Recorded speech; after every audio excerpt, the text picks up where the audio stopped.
Where does your want to be an actor stem from? I guess I've always wanted to be an actor, but I guess it more stemmed off. It became more of apparent to me that I wanted to be an actor when I did a Shakespeare performance in Year 4, and I performed at the Orchard.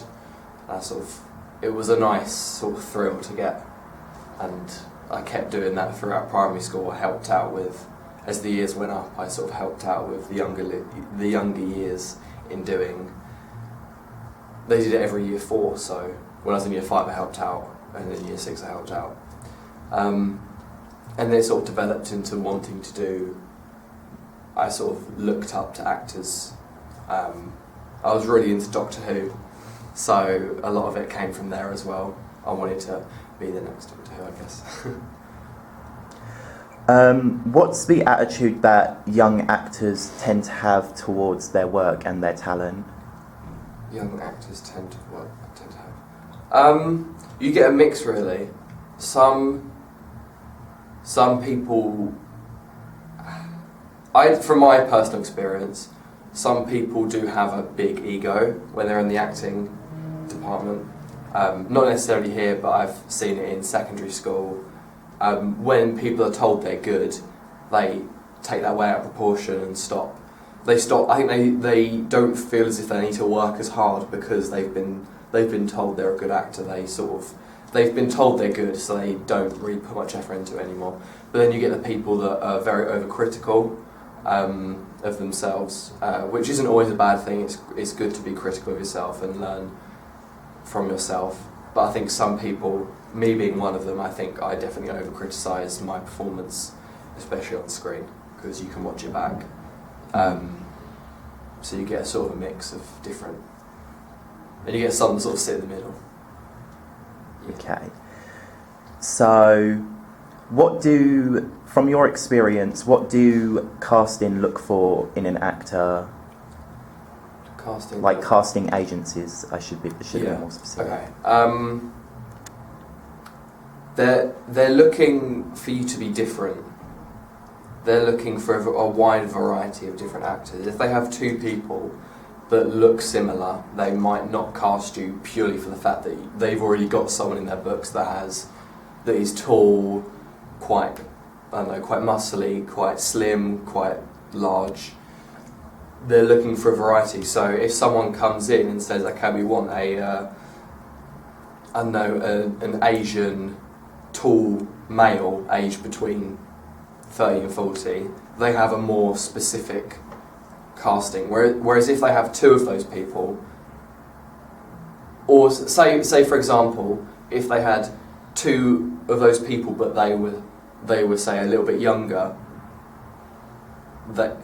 I'm not explaining this very well, but you know they have a more variety. So when people come in, they can go, okay, that's the person, blah blah blah.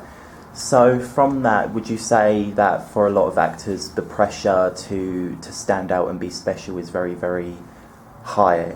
Very high, yeah. One of my directors was telling us that when you apply for casting agents or agencies, you have to make sure that you stand out. So that means if you go onto their website and they say, if you want to apply to this agency, you have to send this email to us with this subject, then you have to do that. You have to say, actor Samuel Crouch, casting. Don't just be like, or just don't. Make sure you follow their guidelines. If it says attach a headshot in black and white, they attach one in black and white. If it says in colour, blah blah blah. Make sure you follow their guidelines, basically. Mm-hmm. Okay. What are some of the common misconceptions about actors, in your opinion? Mainly the fact that people think it's easy. My parents are very supportive of it, but other parents, I've heard of people whose parents have been very, acting's not a real job, go and do business or whatever. When actually it has a lot of skill to it. It has a lot of discipline that you have to have. A lot of concentration, a lot of research goes into a character. A lot of people sometimes celebrities say if they're a singer, like I think Lady Gaga was cast in Joker or Joker 2 or something like that. Yeah, Joker 2. Yeah. Obviously she's not primarily an actor. She might be a very good actor. I've never actually seen her. But my director was saying that a lot of celebrities go up for these acting roles, but actually they just sort of think, okay, I've learnt my lines, I'll just do it. But actually, it's learning your lines is the first step. You need to know why your character's saying this, blah, blah, blah. You need to do a lot of research into your character, why they're like this. Say, for example, Heath Ledger did a lot of research and method acting into doing the Joker. Like loads and loads. The fact that it's not been proven, but to the fact that his mental health got really bad and he ended up ODing on something. Sleeping pills. Yeah, sleeping pills. Yeah, so. Okay. Have you ever struggled with your confidence as an actor? If so, what did you do about it? Yes, I have. I think going into an environment where there's loads of other actors, you're thinking, okay, I've got to try and compete with these guys. Especially if it's a casting.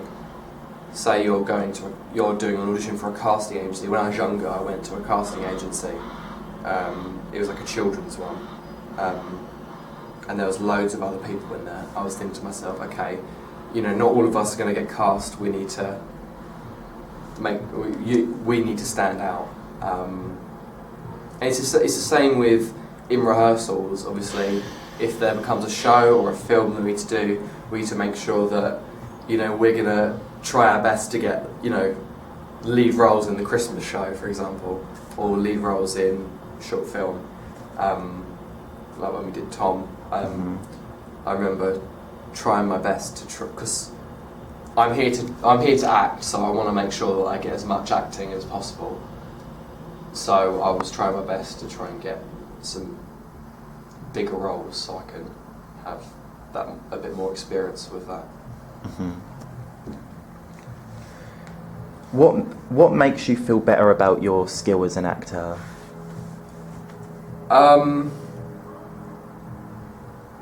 I guess when you look back and you criticise yourself and then you improve on it. For example, on stage I used to be very fidgety, and I've recently done a performance of Snow White, and I had to play the Prince. So obviously I had to have quite a tall posture. I couldn't be like sort of slumping around. I had to be quite regal. That's a word. Regal.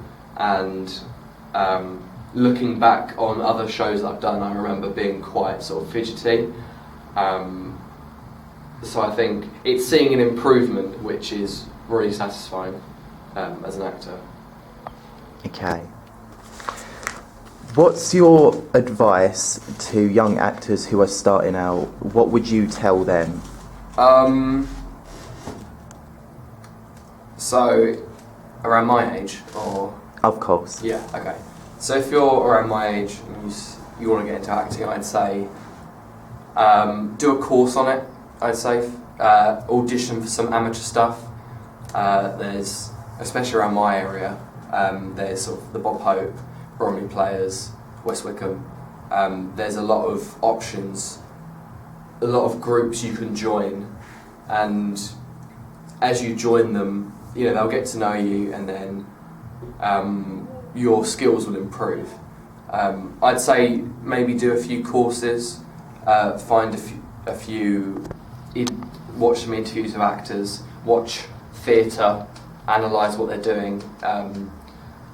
And that doesn't mean just write it down, you'll be able to do it. Oh, this person has a tall posture. They speak with, a loud voice, rich, timbre, whatever. Yeah, I'd say watch a lot. If you want to do theatre, watch a lot of theatre. I think theatre's a very good place to start out, even if you want to do camera, because a lot of skills from theatre you can transfer over to camera. So I'd say get involved with as much theatre as possible, watch a lot of stuff, even watch films. But I think theatre's definitely the point to start. Just find those amateur groups, join as much as you can, learn some monologues, watch yourself over, get some advice from other people. Because obviously, even if they're not actors, because even when you're watching a film, if a non-actor's watching a film and the acting's really bad, they might pick up on that, and I think, oh, the acting was shit, I didn't believe that. Blah, blah, blah. But yeah, I think definitely get involved in theatre and stuff. Thank you for those answers. They were very, very helpful for my research. That's all right. So thank you for your time. That's okay. Thank you for interviewing.